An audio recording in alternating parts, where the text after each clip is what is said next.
Hey everybody, hey, it's Mr. Forrest here. This is chapter 6, dealing with communication. So let me go ahead and share the screen here for a moment and open up chapter 6 PowerPoints. Here we go. Okay, so some things that we're going to talk about. The chapter starts off actually talking about connecting devices, whether it be an ad hoc network or an infrastructure mode network or whatever.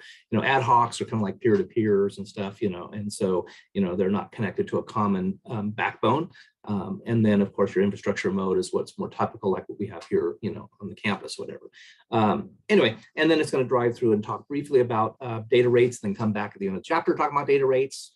A little bit of redundant things as well. But then what we're going to get into here initially here are the various different types of service sets. Okay, so the independent basic service set, okay, and then the basic service set and the extended. So let me kind of drive through some of these elements here, talk about advantages and disadvantages. So, okay, so in an independent service set and stuff, again, we're talking about having everybody who's on this. It's like there's these 4 here and stuff. They're all using the same channel, they're all using the same security or whatever.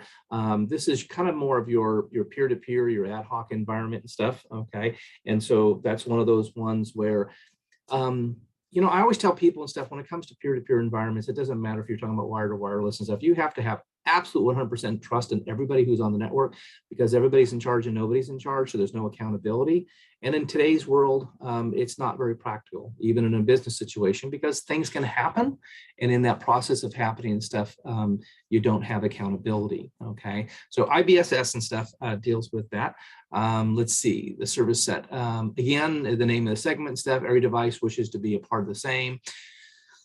Security is no centralized security, as I mentioned before. So I usually try to tell people stay away from the IBSS. Okay. So advantages, obviously it's easy to hook up, right? Easy to do it. Disadvantages is limited frequency ranges, no centralized administration, not scalable, and then difficult to secure. Okay. All right, a basic service set. Okay, this is what we're going to have like in our home, our small office, home office environment, where we typically have, you know, one device coming in. We have an access point, you know, for our house.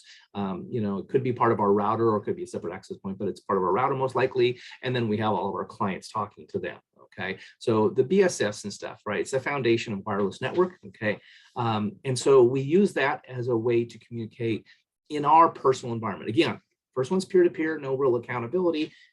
It's the IBSS. Then we have the BSS, okay, the basic service set, which is kind of like our environment at home. And then we're going to have the extended one here in a bit, where we'll talk about the business one or the enterprise one. Okay, so the basic service set advantages is what it uses: intelligent services, it's scalable, it can have centralization. Again, it's your house. Okay, you can have your basic security.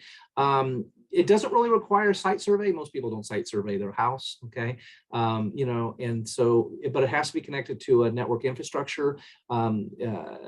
To be able to work, obviously we need to be part of our internet service provider or whatever, and then so it may require more knowledge base for whoever's going to be setting up this service set.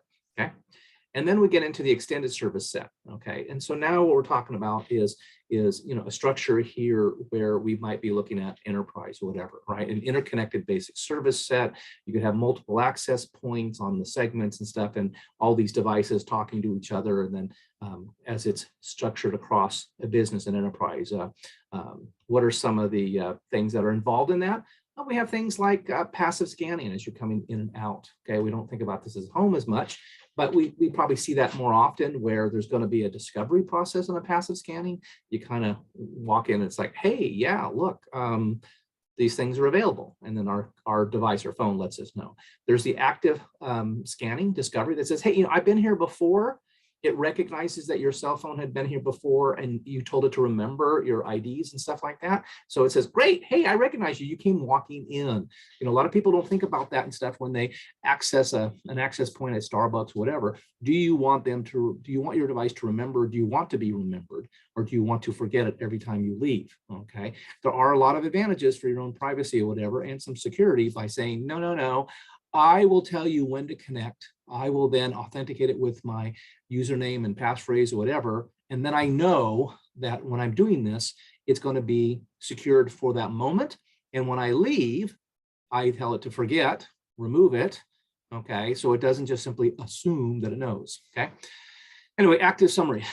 Connection to the wireless, again, we talked about internet section. So there's an authentication and authentication process, okay? There are things that are called like shared key versus the open system situation. So we try to stay away from the shared key. Some of that stuff was done a long time ago and stuff under WPS. It was the idea of creating a security process that was like turnkey, you know, just make it real simple, don't require the users to do that, but it was turned out to be so vulnerable that people don't use WPS, don't use the shared key. So using WPA, WPA2, WPA3 or so, you know, much more secured encryption. Shared key is also like your postcard, you know, that is, it's an unencrypted, you know, communications. And so that's probably not what you want it to do, okay? Especially in this day and age stuff. So anyway, so we slide down here. Connections to wireless, you know, again, the association that recognizes you before, okay? You can deauthorize or disassociate, right? Say, hey, I want to log off, or I want it to forget. So I want to log off and forget, okay, kind of in that process. And again, ask yourself, take a look at how many things you have listed in your devices that you've told it to remember. And it could be, you know, gosh, we have tons of those. We have, you know, devices that are AirPods or something like that, right? And we say, hey, what happens when you forget the AirPods? Well, you have to reconnect, we have to repair up with that Bluetooth. So, you know, it's just something we think about, and we don't necessarily think about in this day and age. When it comes to security, with our mobile devices, as we're entering into environments and saying, hey, when you enter the store, do you want that store to know that you're there? Do you want, when you enter into your business, do you want your boss to recognize that your phone has entered? Or more importantly, what if you were leaving early and you forgot to tell your boss and whatever to get it cleared? And all of a sudden there's like, hey, signal loss. Is Mark's phone not working, or did Mark leave? Okay. So, you know, we got to think about some of this stuff, the implications of what it means for us in that environment. Okay. A distributed system, okay, again, we're talking about something that's more common infrastructure, to have multiple access points, you know, 2.4 signals and 5 signals, and sometimes we're dealing with wired versus wireless as a distributed system or a mesh system, and we've talked about this in other chapters as well, okay. Data rates, now we're talking about, you know, the speed of the signals, okay. In particular and stuff, we might talk about the throughput. So, you know, when we look out here, we might be saying, oh, look, our maximum speed is X, but maybe we're not getting that X value, okay. Maybe we're only getting a Y value or a sub X value or something like that. So, you know, is it more important to know what are your theoretical rates, okay, data rates, whatever, or what are your real throughputs? What are the rates you're going to go? And I think most of us are really focusing on our throughput rates and stuff, okay. So we're looking at that thing that says, hey, once we have eliminated all these other interferences and whatever, this is the amount of information that's actually transmitting back and forth between us and our wireless network, okay? Dynamic switching, okay. You know, this is pretty common nowadays and stuff, and that's those devices which are closer to the access point or closest to the antenna and stuff typically have a faster rate. Those devices which are further apart, okay, tend to have a slower signal, okay.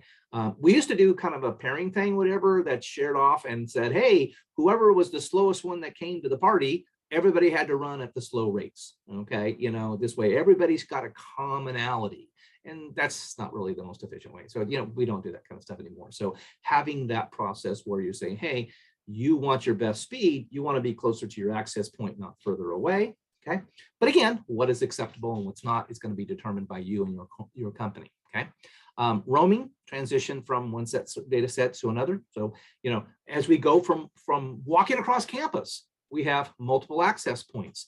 I try to tell students is that you open up your laptop, you're in the business building. You're using the wireless internet of the campus, whatever. And imagine leaving your classroom with your laptop open, or probably maybe not your laptop, hey, maybe it's your cell phone or your tablet, and you're walking across campus. As you're walking across campus, you're moving further away from that original access point in the business building, and you might get weaker and weaker signals, but you might acquire new signals, okay, from other access points. And at some point, the question is, how easy is that handoff, and how effective do you have to redo this? I usually tell students, my personal recommendation on the wireless is, hey, when you leave the business building, you probably should log off, but people like to walk in, look at their phones, whatever. So I get it, but recognize that as you get kind of caught in that zone between them, that your rate, your throughput and stuff, will really start to be affected by that, okay, as it's handed off. Now, if you have really strong signals and stuff, it may not be that noticeable. You may not get that kind of laggy noticeability depending upon your devices,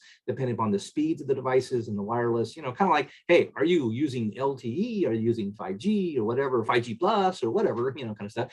How fast is your device? And then where are your access points as you're going from point A to point B, okay?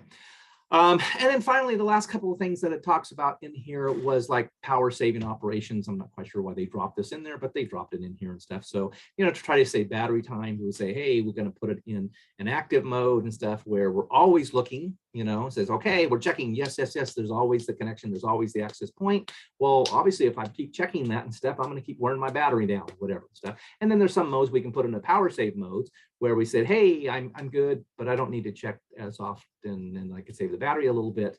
And then we have automatic power save delivery and stuff, that are deal with the quality of service awareness. Okay. So anyway, as you look back over this chapter 6 and stuff, again, a fairly small chapter, but getting into the concept of am I working in a peer-to-peer environment, which again, I really strongly recommend people not do that stuff. Am I using a BSS? So that's our home environment, or am I using some kind of extended like at a business or a corporation? Okay. So hopefully that helps. Let me go ahead and stop sharing and I'll end this recording and you guys have a great day for chapter 6.